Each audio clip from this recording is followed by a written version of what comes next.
Okay, so today's question, yesterday we talked about Groundhog Day and the joy dial, and I started to touch on this, but it's just the question of asking from the future, right? So I want you to time travel to the future, and I want you to imagine that you have created everything you want.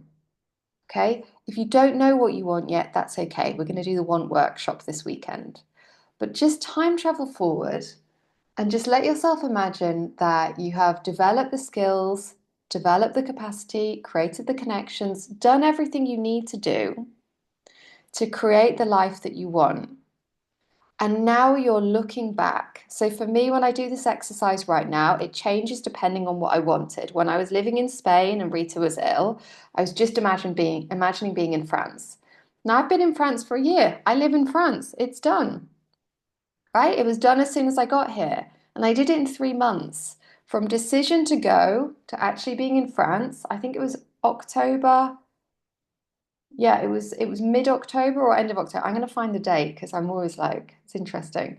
So arriving on January the 8th or January the 14th, I think. It was actually 3 months.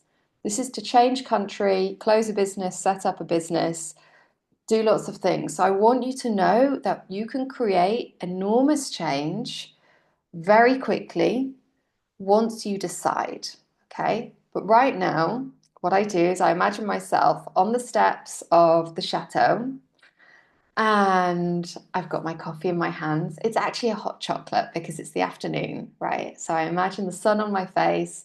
I'm leaning on my partner. Rita is snuffling. I've got the hot chocolate in my hand and I'm looking back at this moment and I'm saying, yeah, that was the moment where I learned to. Okay. So this year, what I've been doing is looking back at the time that I was in Spain, the time where it felt like nothing was happening. Okay. And when Rita was very ill, and I was just like, it was this groundhog day of just driving, panic, dealing with the anxiety, sorting out money, getting enough money for the next operation, really being in limbo. It felt like I was being in limbo, but of course, what I was doing was creating life for Rita. And we were setting up the health foundations for her. And for myself, that was the moment where I learned to be present and to stop rushing. And this was so important because once I started dating and I decided to enjoy that experience and started to build a relationship with somebody that is based on setting up a foundation of adventure, connection, of honesty, of integrity, of creativity, of, all these different things, I realized that I was able to savor every single moment and to really intentionally build. So remember when we talk about your strengths and your weaknesses and how my biggest weakness used to be reactivity and rushing. So every relationship that I had when I was younger, before I started to connect with this part of me that could be slow, that could savor, that could be intentional,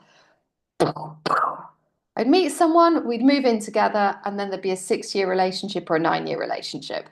And I would find myself thinking, why did this happen?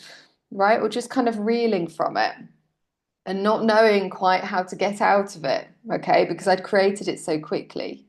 So this was the moment when I learned how to savor, how to be intentional.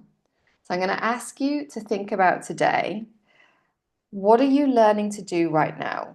What is this moment that you're in? How will you be using this when you create what you want to create later? I'll see you tomorrow.